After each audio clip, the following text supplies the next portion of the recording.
شب قدر کون سی رات میں ہوگی؟ وہ کون سی رات ہے جو اتنی عظیم الشان ہے؟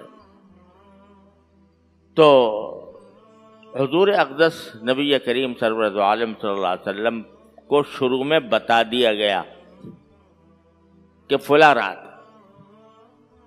شروع میں بتا دیا گیا۔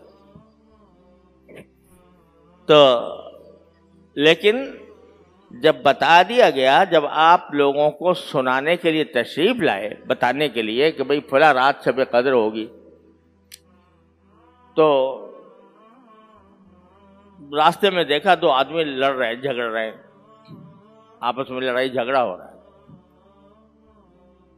تو اس لڑائی جھگڑے کی نحوست سے وہ آپ بھول گئے کہ کون سی رات بتائی تھی،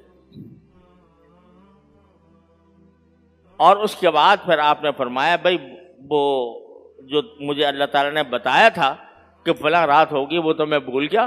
بھول کیا گیا؟ اللہ ہی نے بلا دیا، اللہ ہی نے بلا دیا کہ بھائی بلا دیا۔ لیکن یہ بتایا گیا ہے کہ آخری عشرے کے اندر ہوگی۔ چنانچہ آپ نے اعلان فرمایا التمیسوها فی العشر الاواخر من رمضان، کہ اس کو تلاش کرو، شب قدر کو تلاش کرو رمضان کے آخری عشرے میں، آخری 10 دنوں میں۔ اب سوال یہ پیدا ہوتا ہے بعض اوقات ذہن میں کہ بھئی اگر بتایا گیا تھا تو پھر بلایا کیوں گیا؟ جب بتا دیا تھا تو پھر بلایا کیوں گیا؟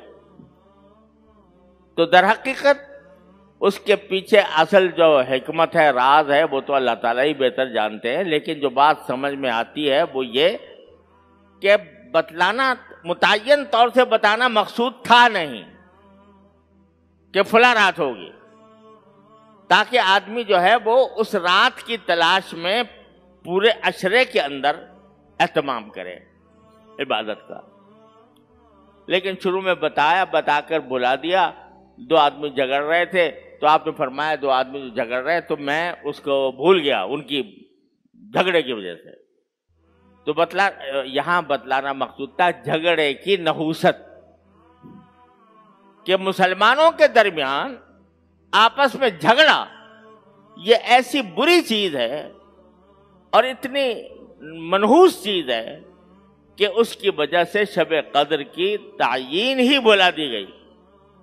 بتلانا یہ مقصود کہ مسلمانوں لڑائی جھگڑے سے پرہیز کرو، لڑائی جھگڑے سے پرہیز کرو۔ اور یہ اتنا بڑا عظیم سبق ہے پوری قرآن اور حدیث میں کہ شریعت نے جھگڑے کو کبھی گوارا نہیں کیا۔ مسلمانوں کے درمیان آپس میں جھگڑا، یہ شریعت نے قدم قدم پر اس کے آگے رکاوٹیں کھڑی کی ہیں کہ جھگڑا نہ ہو، مسلمانوں کے درمیان جھگڑا نہ ہو۔ افسوس ہے کہ ہم لوگ اس تعلیم کو اس طرح بھلا چکے ہیں کہ معمولی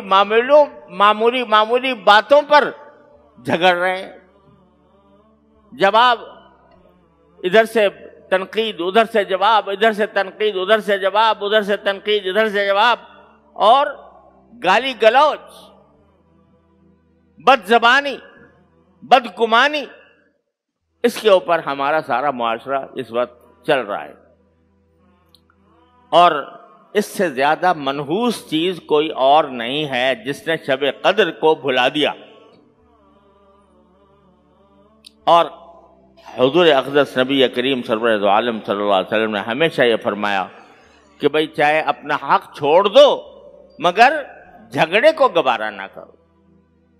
اور یہ فرمایا کہ میں اس شخص کے لیے جنت کے بیچوں بیچ گھر دلوانے کا ذمہ دار ہوں جو حق پر ہونے کے باوجود جھگڑا چھوڑ دے۔